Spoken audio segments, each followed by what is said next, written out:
hari ini Bapak Ibu Saudara, saya akan menyampaikan satu hal yang menolong kita. Bagaimana caranya kita ini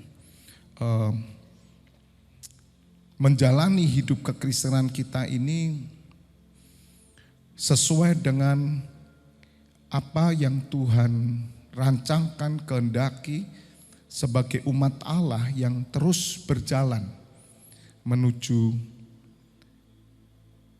destininya, menuju langit baru dan bumi baru, menantikan kedatangan Tuhan Yesus, bahkan berjalan dalam visi yang Tuhan berikan kepada setiap gereja, masing-masing dengan tujuan yang sama. Ketika umat Tuhan menghadapi tantangan, menghadapi masalah, bagaimana cara Tuhan bekerja? Nah, ini yang saya mau ajarkan supaya Bapak Ibu Saudara mengerti tipsnya. Sehingga jangan sampai Bapak Ibu Saudara menjadi kehilangan fokus, kehilangan kepercayaan, dan saudara ya menghidupi sama seperti orang-orang dunia, cuman bedanya saudara beragama Kristen. Bapak Ibu Saudara mengenal Tuhan Yesus, kita didamaikan dengan Bapa di surga, katakan amin. Mengenal Tuhan Yesus, Bapak Ibu Saudara mengerti akan rancangan-rancangan Allah. Mengenal Allah. Kita buka dulu dalam Mazmur 119. Bapak Ibu Saudara, Mazmur 119 ini adalah satu Mazmur yang luar biasa, ya, panjang.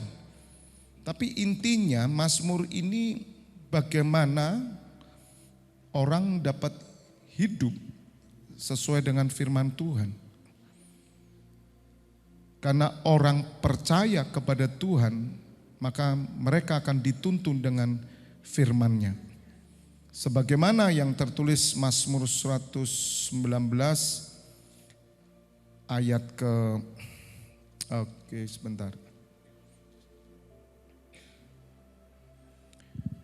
ayat ke berapa itu ya?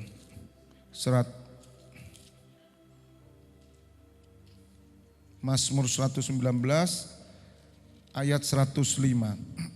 Ini kan ayat paling terkenal. Firman-Mu itu apa saudara? Pelita bagi kakiku dan terang bagi jalanku. Bapak Ibu Saudara, firman ini sudah sering kita dengar, tapi jarang kita praktekkan karena kita tidak tahu bagaimana mempraktekkannya. Bapak Ibu Saudara harus percaya bahwa saudara adalah umat Allah, amin, umat perjanjian, amin. Bapak Ibu Saudara memiliki Allah, yaitu Bapa, memiliki putranya Yesus Kristus, bahkan Roh Kudus diberikan. Oleh karena itu firman-Mu itu pelita bagi kakiku dan terang bagi jalanku. Pertanyaan saya, apa jalan hidup orang Kristen? Kalau saudara tidak tahu jalan hidup orang Kristen, maka Bapak Ibu Saudara tidak akan bisa praktek Mazmur 119 ayat 105. Dan ada banyak hal-hal yang belum dimengerti oleh orang percaya, bahkan mungkin juga para pengajar juga. Apa jalan kita? Mari kita lihat bangsa Israel. Bagaimana bangsa Israel dipimpin menuju tanah Kanaan. Jadi jalan orang Israel itu menuju tanah Kanaan. Jelas Bapak Ibu Saudara, padang gurun itu hanya proses. Yang dituju bukan padang gurun. Oleh karena itu Bapak Ibu Saudara, Allah menjumpai Abraham. Abram, keluar dari keluargamu, dari bangsamu, dari sukumu, keluar. Ya, waktu itu Abram ada di Ur Kasdim. ke tempat yang akan aku tunjukkan kepadamu. Akan aku tunjukkan. Jadi Abram suruh keluar tapi gak ditujukan tempatnya supaya Abram berjalan pada jalannya Tuhan. Mengarahkan hati pada Tuhan.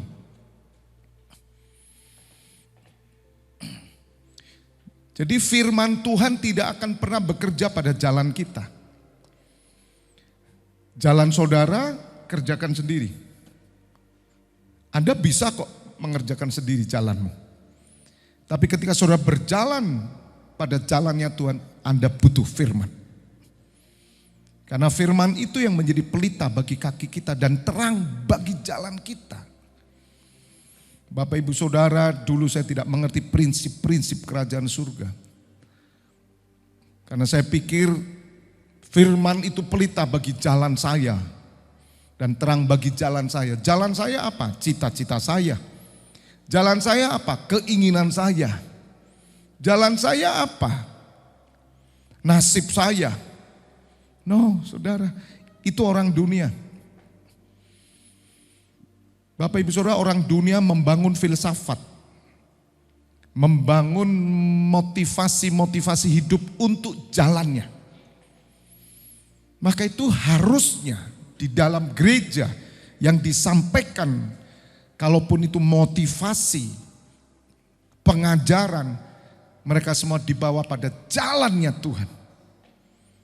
Kalau ujungnya improvement self improvement atau untuk menunjukkan jati diri di dunia, tanda kutip dengan alasan jadi terang, saudara, itu bukan jalannya Tuhan. Karena jalan Tuhan ada dua, jalan kebahagiaan dan jalan penderitaan. Ikuti saya, 1, 2, 3. Jalan Tuhan adalah jalan kebahagiaan dan jalan penderitaan. 1, 3, saudara. Dan jalan penderitaan. Mau saya tunjukkan prinsip ini.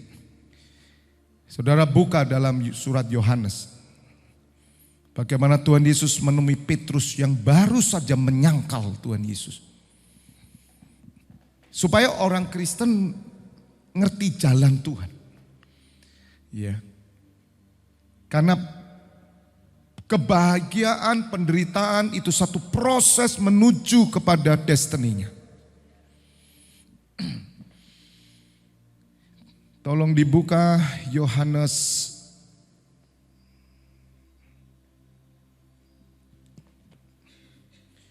pasal terakhir.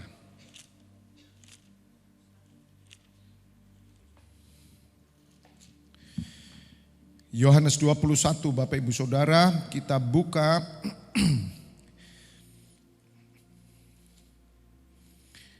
ayat 15. Sesudah sarapan Tuhan Yesus berkata kepada Simon Petrus, "Simon, anak Yohanes, apakah engkau mengasihi aku lebih daripada mereka ini?" Itu baru nyangkal ya. Tuhan Yesus menunjukkan mujizat lagi loh itu. Ketika Tuhan Yesus menemui waktu dia bangkit, menampakkan diri 40 hari, ini penampakan ketiga di Danau Tiberias. Tuhan lihat pada nggak dapat ikan. Semalaman mereka nggak dapat. Tuhan berkata, "Hei anak-anak, kamu udah punya lauk apa enggak? Tebarkan jalanmu di sebelah kanan." Langsung terjadi mujizat. Sadar Petrus, Yohanes tahu ini Tuhan. Tapi tidak berani ngomong. Karena mereka sudah kembali ke jalan mereka. Tuhan itu menolong saudara. Ya. Ketika Tuhan Yesus di muka bumi, dia tunjukkan pertolongan-pertolongan oleh kuasa Bapaknya loh itu. Ya, nanti kita belajar tentang doktrin kealahan dengan benar. Saya ajari nanti saudara. Dan Tuhan Yesus menemui Simon setelah sarapan. Jadi Tuhan Yesus itu sangat manusiawi juga, dibiar sarapan dulu. Ya, nggak langsung diajak ngomong, makan dulu. "Simon anak Yohanes, apakah engkau mengasihi aku lebih daripada mereka ini?" Mereka ini siapa? Murid-muridnya yang lain. Jawab Petrus kepadanya, "Benar Tuhan, engkau tahu." Baru nyangkal ditanya begitu, malu enggak? Malu enggak? Ya, orang yang keluar ke sini mau balik malu kok saudara. Apalagi ketemu saya di mall, apakah kamu masih mengasihi Janti? Ada amin enggak? Malu saudara. Tapi Petrus diam, tahu dia salah. Jawab Petrus kepadanya, benar Tuhan, engkau tahu bahwa aku mengasihi engkau. Kata Tuhan Yesus kepadanya apa? Apa saudara? Gembalakanlah dombaku, kembali ke jalan Tuhan. Kemana domba ini dibawa? Rumput yang hijau itu di mana saudara? Bukan dunia. Kata Tuhan Yesus kepada gembalakanlah dombaku, kemudian ayat 16 kata Tuhan Yesus pula kepadanya untuk keberapa kali? Kedua kali. Simon anak Yohanes, apakah engkau mengasihi aku?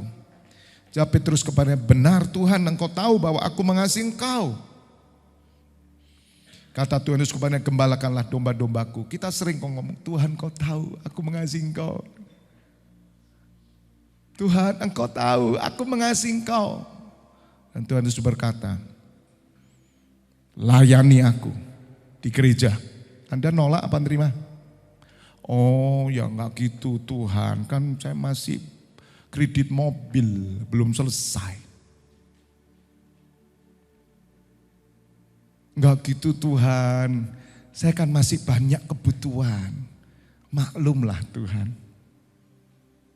Itulah, maaf, orang Kristen zaman sekarang. Petrus berkata, engkau tahu aku mengasihi engkau. Gembalakanlah domba-dombaku. Jadi kalau Tuhan ngomong, dengar ya. Tuhan jawab engkau, Tuhan ngomong sama engkau, pasti hubungannya dengan gereja. Pasti gitu. Guys, ngoten? Nggih? Ngerti? Enggak pernah ada hubungannya dengan dunia. No. Makanya kan sulit saudara ya.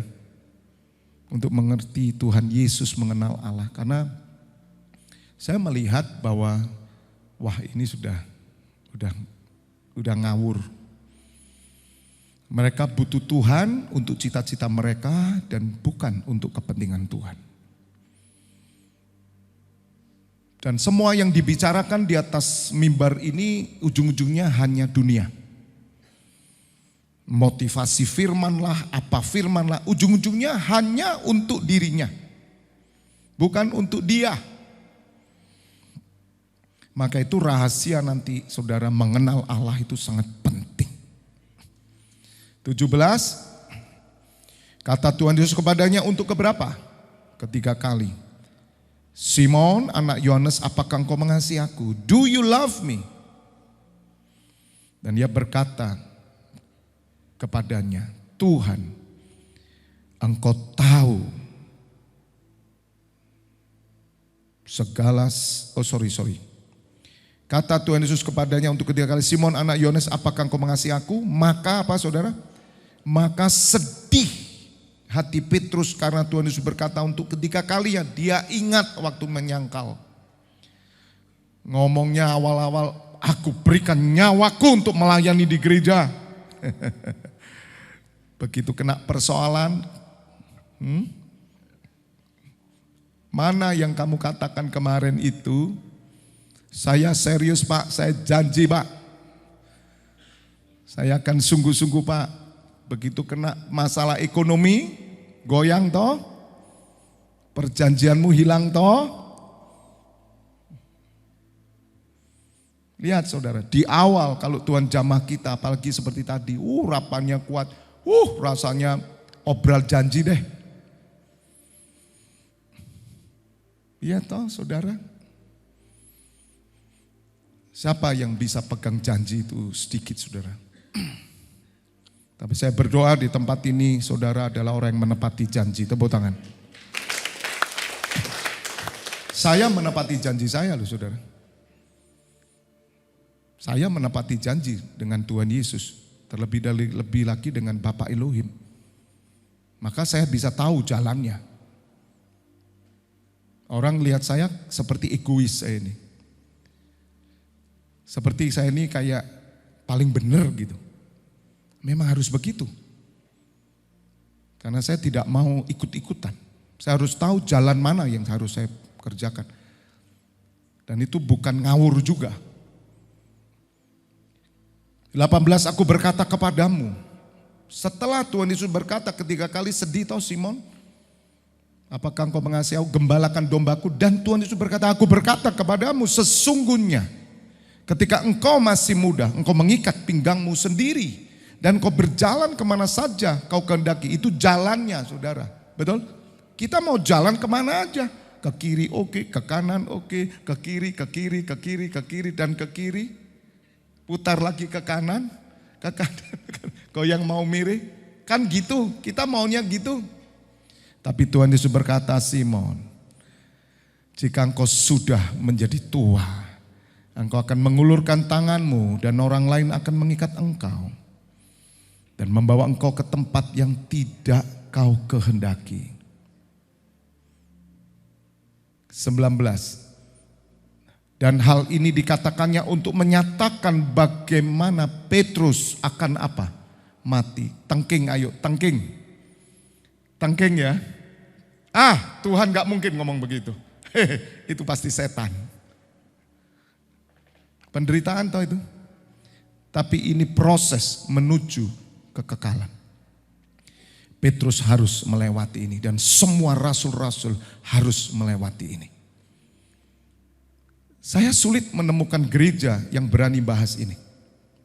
Kecuali gereja misi.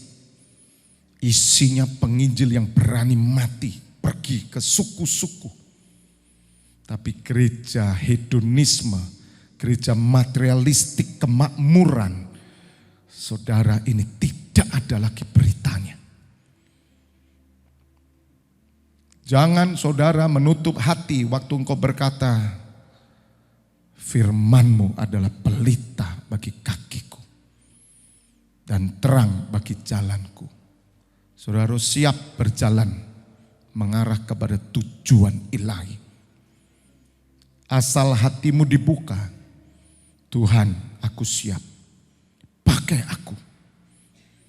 Maka itu tadi pagi waktu saya melayani dari pendoa Jakarta, setiap Kamis saya melayani keluarga yang nanti akan datang ke Malang, dan kemudian tadi pagi juga ada dari Bangka ikut bersama-sama. Dan saya menyampaikan satu kebenaran yang sebetulnya hampir sama dengan malam hari ini. Saya katakan itu nanti di surat Yakobus, kalau Tuhan izinkan saya buka nanti. Di surat Yakobus kan tentang berbicara tentang pencobaan. Berbahagialah kamu kalau kamu dicobai, karena pencobaan itu ujian imanmu yang membawa ketekunan. Dan kamu akan memperoleh buah yang matang. Ya, di di Yakobus, dan di sana dikatakan jika ada orang kekurangan hikmat, mintalah hikmat.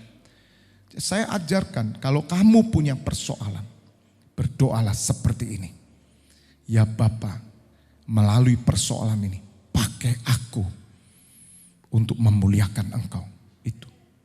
Kalau anakmu ada persoalan, berdoalah, Bapa, melalui masalah ini pakai anakku untuk memuliakan Engkau dan masuk rancanganmu. Lanjutkan proses. Terus Tuhan, sampai penuh, sampai terjadi sesuatu yang Kau mau dalam hidup kami. Yang kami tahu segala sesuatunya pasti indah pada waktunya. Gitu kalau doa gitu. Oh, surga buka. Itu rahasia. Nah, bagaimana Bapak Ibu Saudara supaya saudara bisa berjalan dalam firman-Nya ini? Nah, itu yang saya akan jelaskan malam hari ini. Dan Bapak Ibu Saudara, Tuhan katakan sesudah mengatakan demikian, ia berkata kepada Petrus apa? Ikutlah aku. Jadi jalannya Petrus di mana? Ya jalannya Tuhan. Nah, sekarang jalannya Tuhan kemana? Kita sedang mempersiapkan untuk menyambut kedatangan Tuhan Yesus. Dan kita akan menuju langit baru dan bumi baru, di mana Tuhan Yesus duduk di sebelah kanan Allah Bapa. Itu jalan kita. Sebab bagi orang Kristen tidak ada jalan lain. Kalau besok Tuhan Yesus datang,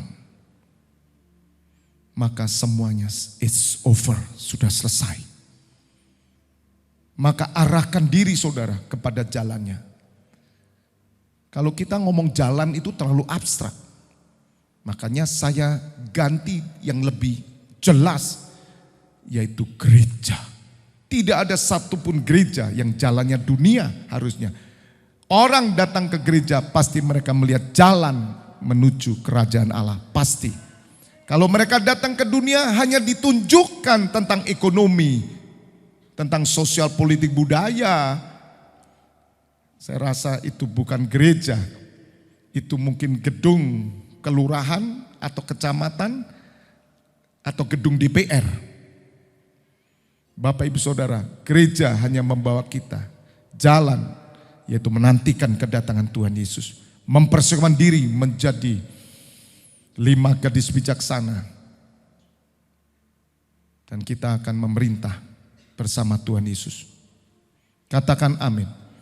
Maka itu Bapak Ibu Saudara, Tuhan Yesus katakan carilah kerajaan Allah dan kebenarannya. Jadi kembali Bapak Ibu Saudara di dalam surat Mazmur tadi 119 ayat 105 dikatakan firman itu pelita bagi kakiku, terang bagi jalanku. Bangsa Israel berjalan, ini perhatikan konsep ini, walaupun nanti kalau di pengajaran bisa saya tunjukkan. Selama saudara ngerti ini, Anda berjalan dalam rancangan Allah. Dan rancangan Allah jelas menantikan kedatangan Tuhan Yesus. Dan saudara berjalan dalam kehendaknya. Makanya saudara membutuhkan tuntunan gereja. Orang yang tidak bergereja dia tidak tahu tuntunannya. Dia selalu berjalan pada jalannya sendiri. Tapi melibatkan Tuhan. Dan Tuhan diajak berputar-putar. Hanya putaran pada masalah mereka. Bagaimana sih? Bangsa Israel saudara berjalan dalam rancangan Tuhan menuju tanah Kanaan. Sambil berjalan di padang gurun ini mereka punya persoalan semuanya terjadi di sana. Dan Musa memimpin mereka untuk apa? Taat, setia, dengarkan firman. Tapi bangsa Israel bebal, tegar tengkuk. Lihat saudara, kenapa mereka tegar tengkuk? Karena mereka tidak mau mengenal Allah. Makanya kalau saudara tidak mau mengenal Allah melalui firman-Nya, engkau tidak akan pernah mengerti tuntunannya. Dan saya beritahu rahasia besar saudara. Kalau saudara setia, Anda mau digembalakan, Anda mendengar pesan Tuhan yang melalui mimbar ini, engkau akan dituntunnya. Engkau akan dituntunnya. Karena dari situlah Tuhan caranya menuntun. Selama pertumbuhan saya 25 tahun saudara, saya dituntun firman.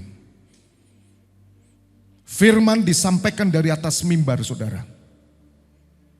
Itu kepada semua jemaat yang punya persoalan. Asal firman itu menuju destiny Tuhan, maka setiap firman yang diterima oleh jemaat yang sungguh-sungguh mendengar, maka itu akan menjadi pelita bagi kakinya dan terang bagi jalannya, membuat hidupnya mengalami terobosan, pemulihan pada rencananya. Itu dijamin Bapak Ibu Saudara.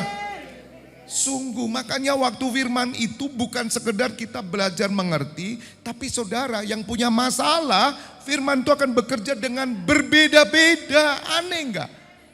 Saya ngomong begini, ngajarin tentang cara, Anda nangkap beda. Tuhan itu bisa berkata, ini loh. Maka itu firman yang dibagikan itu meneguhkan saudara. Bagi Bapak Ibu Saudara yang tidak ada masalah, fine, semua berjalan, hanya Tuhan pakai aku lebih lagi, saudara akan mendapatkan tuntunan bersama-sama. Makanya saya terlalu percaya di hadirat Tuhan. Saudara pulang tidak akan pernah dengan tangan hampa. Saudara akan pulang membawa kemuliaan dan berkas-berkas yang luar biasa. Itu pasti. Karena Paulus berkata bahwa latihan badan ini terbatas gunanya. Sedangkan ibadah berguna dalam segala hal. Bukan hanya untuk sekarang ini, tapi untuk yang masa datang. 2 dapat saudara. Jam ibadah kamu nge-gym, kamu cuman dapat ototmu besar, six pack, ya cuman begitu. Kamu nggak dapat keuntungan dua. Beda dengan orang-orang yang ibadah. Dia dapat apa yang Tuhan sediakan di dunia. Dan yang di akhirat dapat dua. Makanya itu latihan badani terbatas gunanya. Olahraga tidak menjamin Anda sehat. Banyak orang olahraga mati. Ngerti? Jadi jangan keterlaluan lah kalau olahraga juga. Kakak saya ini tuh kemarin tiba-tiba ngubungi saya. Kenapa saya kok tiba-tiba ngantuk sekali? Nah ini musimnya pancaroba. Loh, tapi tekanan saya tinggi banget. Berapa tekananmu? 170 lebih. Atasnya, bawahnya hampir 100. Gak bener loh itu. Biasanya berapa? 70, biasanya 130, bawah 70. Kok bisa begitu? Aku barusan olahraga. Itu kakak saya kan, kalau saya bilang mania itu olahraganya. Itu tiap hari olahraganya, wah kenceng sekali saudara. Terus lidahnya mulai kebas mungkin.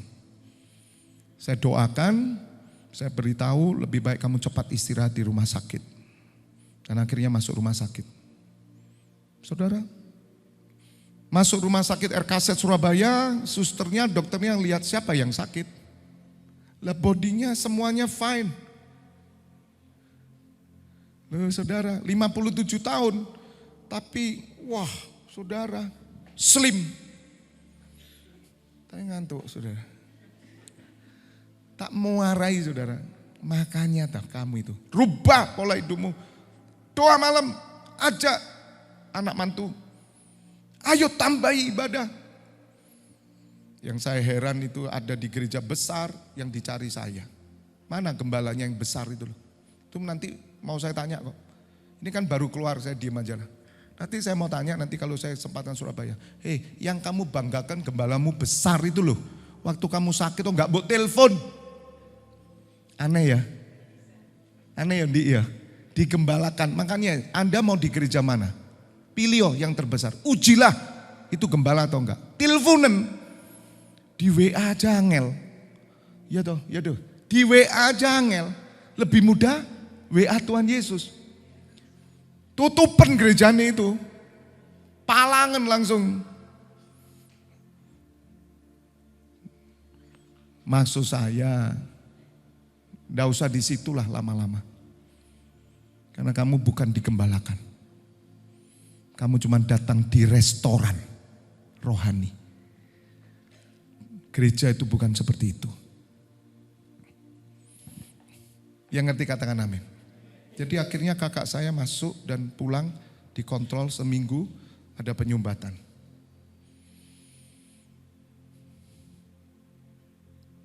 Terus mau apa? Kalau sudah gitu gimana? Makanya saya cerita, saya punya jemaat.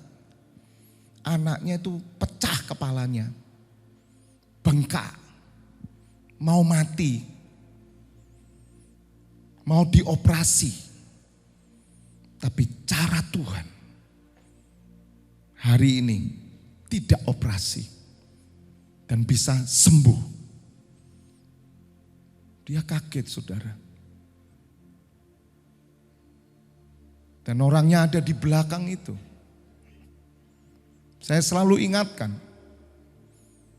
Makanya saya bilang, Vio, kamu harus ingat hidupmu sudah mati. Secara logika mau kamu kerja apapun boleh, logika manusia. Tapi kemarin kalau enggak tangan Tuhan yang tolong kamu, kamu enggak akan bisa bekerja. Berikan hidupmu sama Tuhan. Kerja, cari kerja yang tidak mengganggu pengabdianmu dengan Tuhan. Saudara, mari toh, saya itu selalu, nanti kalau kita sudah di ICU, baru kita tahu. Mengapa kok orang-orang Kristen tidak bisa mengerti tentang apa yang saya sampaikan? Karena kamu tidak mengenal Tuhan. Waktu saya sakit, saudara kena COVID, saya cari hikmat dan jalan Tuhan. Bukan untuk cita-cita saya. Pertama saya tanya, Tuhan apakah ini memang waktu saya? Saya tidurnya di depan, istri saya suruh di kamar. Tetap saya di depan, bukan di pelataran. Nanti emper, nanti di depan, kamar depan. Sambil sesek, saudara. Yang nemani cuman anjing saya itu yang setia. Nggak kena COVID itu, saudara. Luar biasa. Saya cuman, apakah waktunya? Tapi saya tahu destiny Tuhan. Berjalan. Ada pendeta di Araya, ya temannya Ibu Mincen, ya Pak Hendra, meninggal kena COVID. Gara-garanya apa? Dia habis pelayanan, ada orang nunut, yang nunut ini loh, kena COVID, gak ngomong. Ini baru nikah nih, gak punya anak. Itu saya kenal, saya pernah saksi waktu awal pertobatan saya tahun 98 di Kepanjen. Ini pendeta yang gembalakan di Kepanjen kemudian dipindah ke Araya. Jadi habis nganter ini turun. Dan pendeta ini nganter, dia kena meninggal. Kenapa kok pendeta meninggal? Saudara saya kasih tahu, orang yang kena COVID masih hidup ya. Itu karena Tuhan. Tidak ada seorang pun bisa lolos dari COVID. Tidak ada. Saya kalau bisa hidup, itu karena Tuhan. Bukan sekedar karena obat. Lihat saudara. Arahnya kemana waktu kita kena sakit? Arahnya kemana? Tuhan, anakku masih 10. TK semua. Loh. Berarti kamu tiap setengah tahun brojol ya? Setengah tahun brojol ya? TK, KB. Mosok enggak ada yang SMP 10? Enggak ada. Tuhan jangan ambil saya ya. Ujungnya mana? Ujungnya mana? Apalagi yang ngomong, Tuhan saya belum kawin. Mari kita cek pengenalan kita gitu loh. Supaya saudara ngerti dan Anda hikmatmu itu benar. Murni, tulus. Itu dari atas, saudara turun. Ini yang saya ajak saudara untuk memahami bahwa yang Tuhan cari, bahwa saudara memahami dia, mengenal dia. Karena engkau tahu jalanmu kemana. Kerja semua, jalan itu semua hanya untuk Tuhan.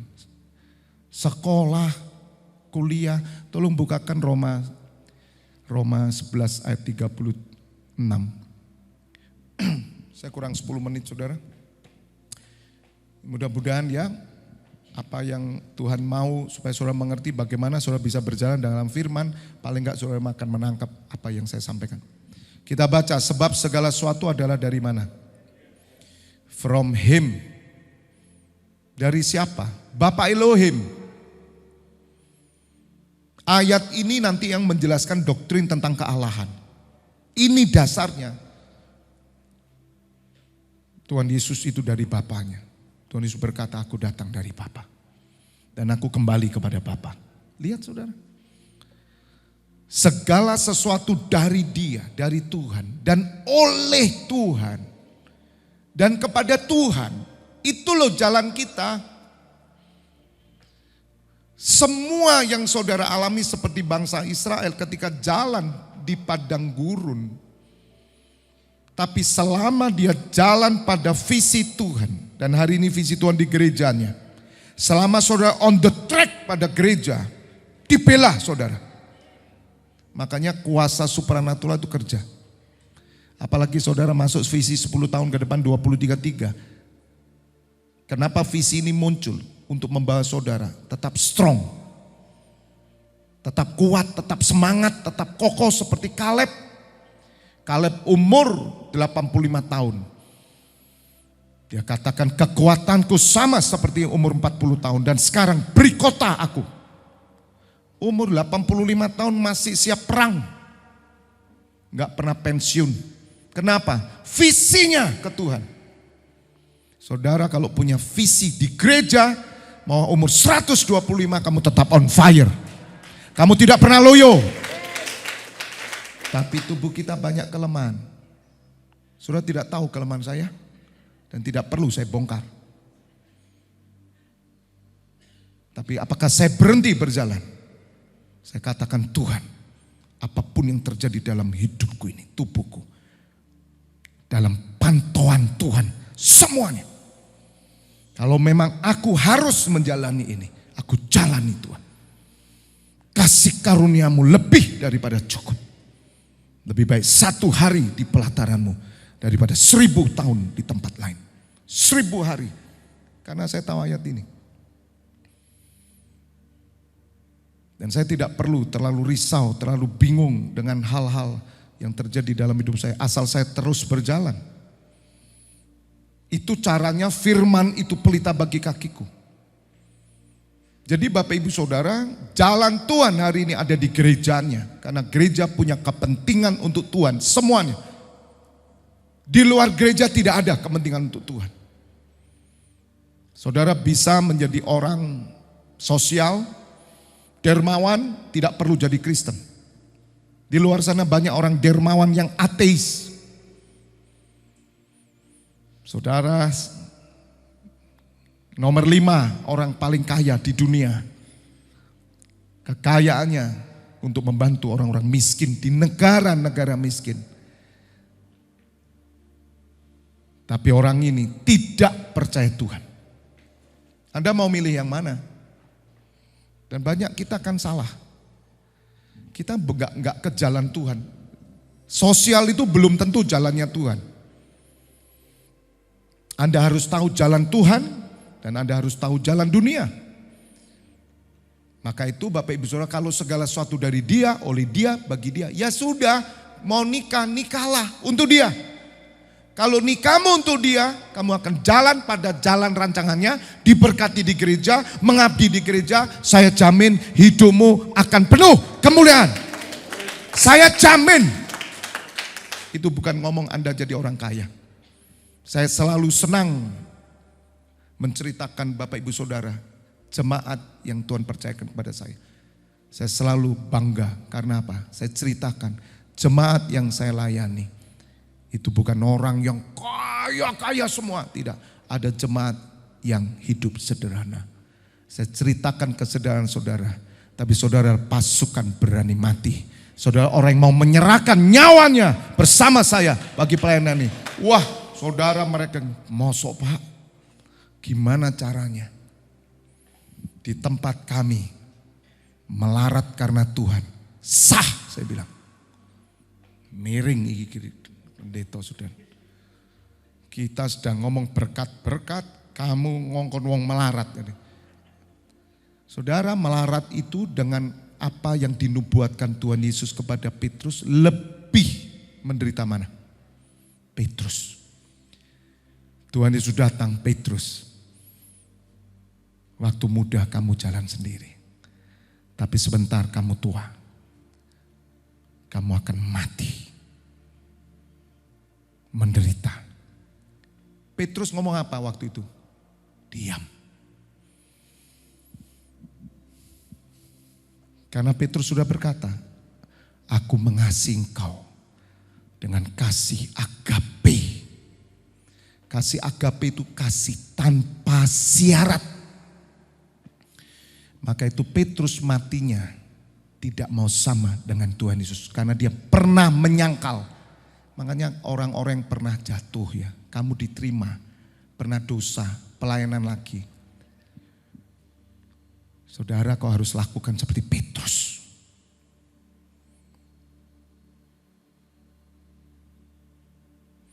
Dan Petrus berkata, aku tidak layak mati sama seperti Tuhan Yesus. Maka Petrus matinya dibalik. Salibnya tolong balik. Biar aku mati. Adakah destiny Tuhan dalam hidupmu? Penderitaan? Ada. Kamu harus lewati. Tapi ini tidak pernah dibahas. Nah, kita egois. Kita ini terlalu sombong. Kita ini masih congkak. kita ini masih egosentris. Kamu tidak akan punya hikmat Tuhan. Sebab yang kamu dapat itu orang dunia pun dapat. Kamu mau minta hikmat apa? Kerjaan, tidak perlu hikmat Tuhan. Kamu dapat. Orang paling kaya nomor 1, sekarang maybe nomor 2, itu ateis. Saudara, pulau, kota, negara dibeli, itu dapat hikmat mana? Hikmat Tuhan selalu membawa engkau pada gerejanya. Jadi saudara jangan membanggakan diri. Kau gak kenal Tuhan, kamu gak mengabdi di gereja, kamu katakan ini hikmat Tuhan.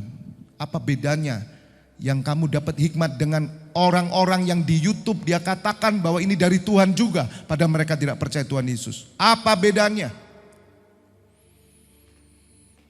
Kalau kamu kenal Tuhan, kamu tahu hikmat yang dari Tuhan dan bukan tahu jelas.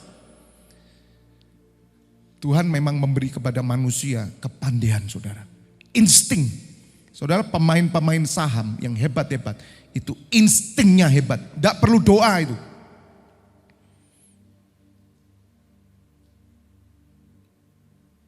Mereka the best di bidangnya.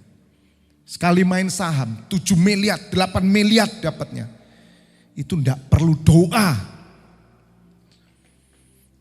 Terus orang Kristen ikut-ikutan main saham. Doa, puasa.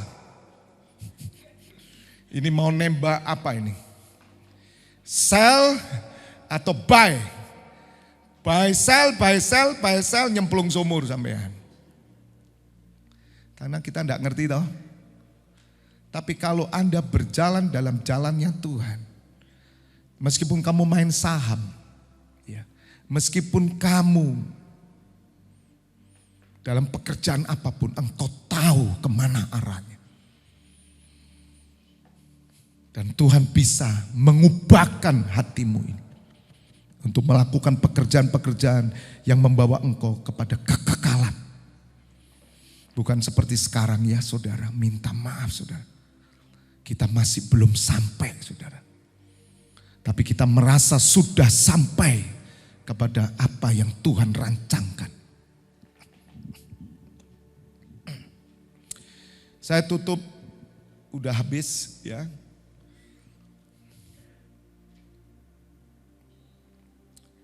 Dalam Yakobus 1 dulu ya, minta waktu ya 5 menit aja ya.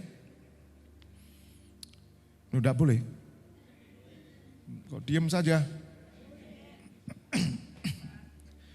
Yakobus, bentar aja.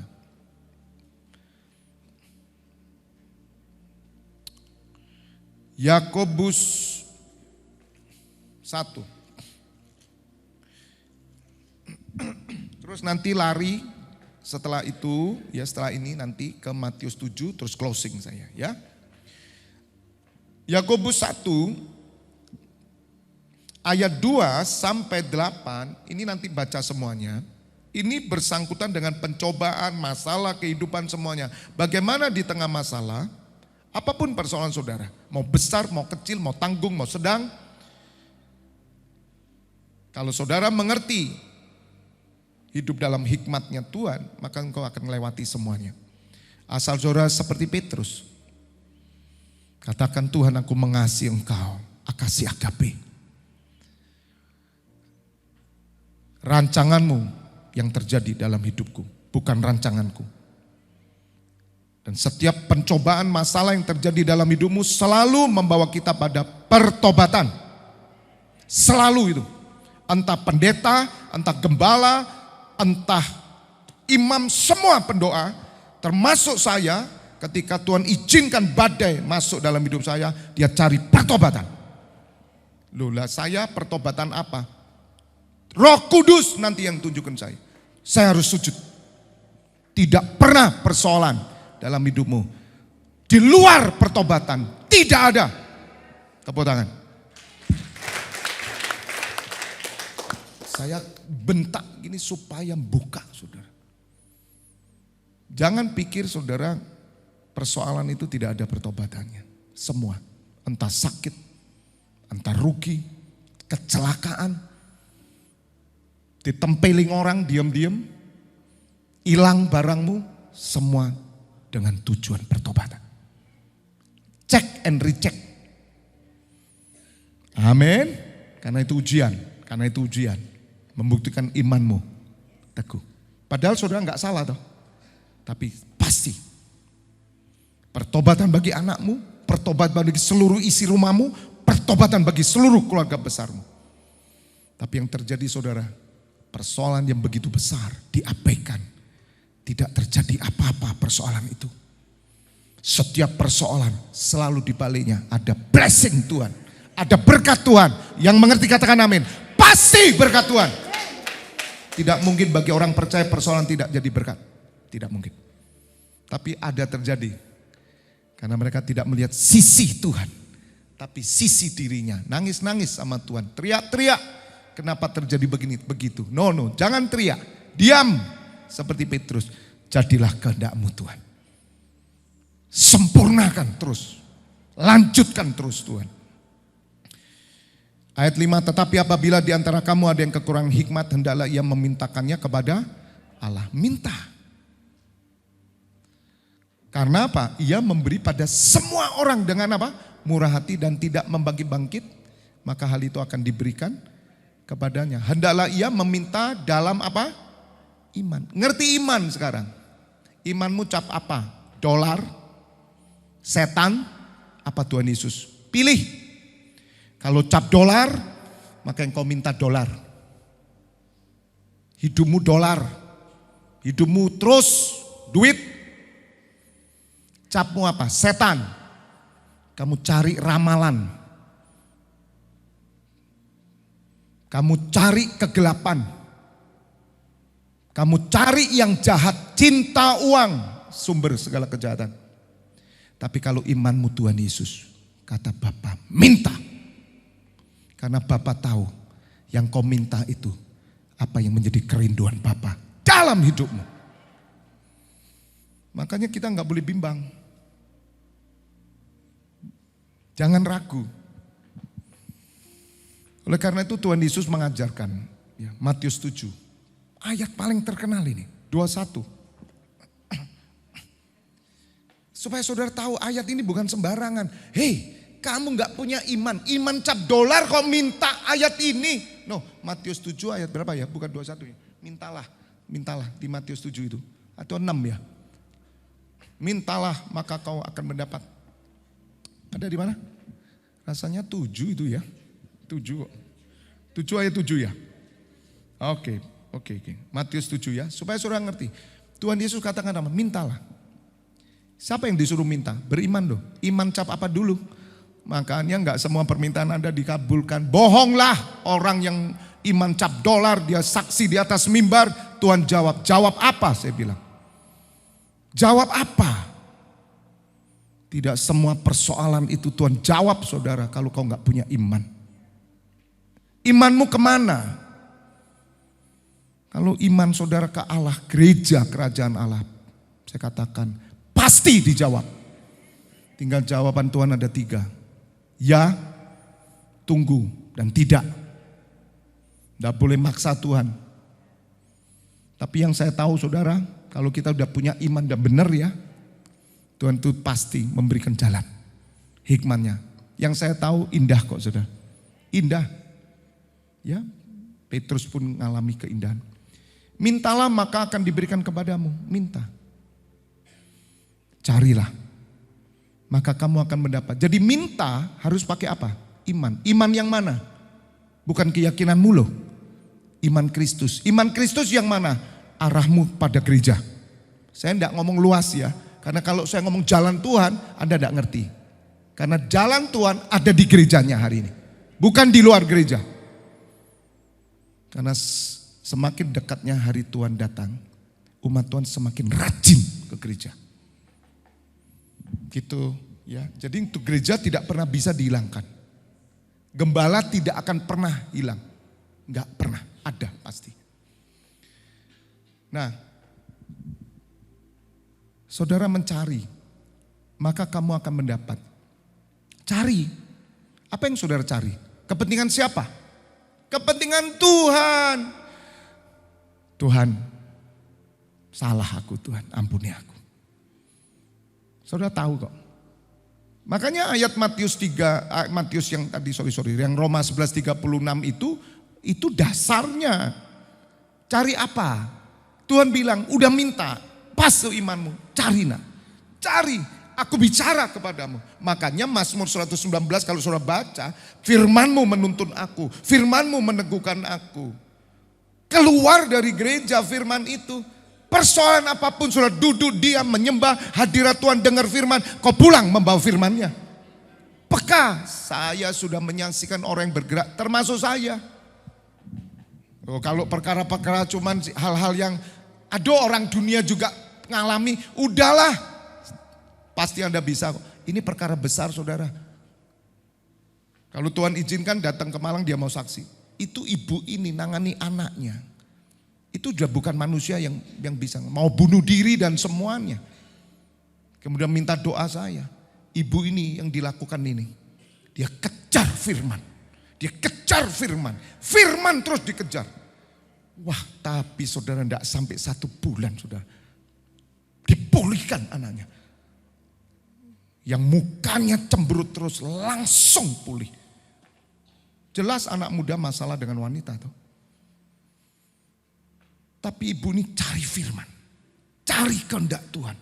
Cari perkenanan Tuhan. Kejar firmannya. Tiap hari baca firman. Sambil bawa doa. Menyembah bahasa roh. Sampai bicara Tuhan. Melalui firmanmu. Dibuka Alkitabnya. Dia baca firman. Tuhan teguhkan. Dituntun saudara. Dan itu yang saya lakukan waktu saya punya masalah. Termasuk gereja ini juga. Waktu saya mengembalakan. Saya harus temu firmannya. Jadi Anda datang gereja bukan sekedar Anda duduk diam, lihat HP, ngapain. Ya kamu gak punya persoalan, gak apa-apalah, terserah kamu. Tapi kamu gak terlatih. Cari peneguhan, cari ini. Jangan sembarangan aja memutuskan diri saudara. Kamu itu umat Tuhan. Sembarangan mutus kerja, sembarangan ini sembarangan. Coba duduk diam. Pikirkan gereja. Itu kalau saudara mau on the track.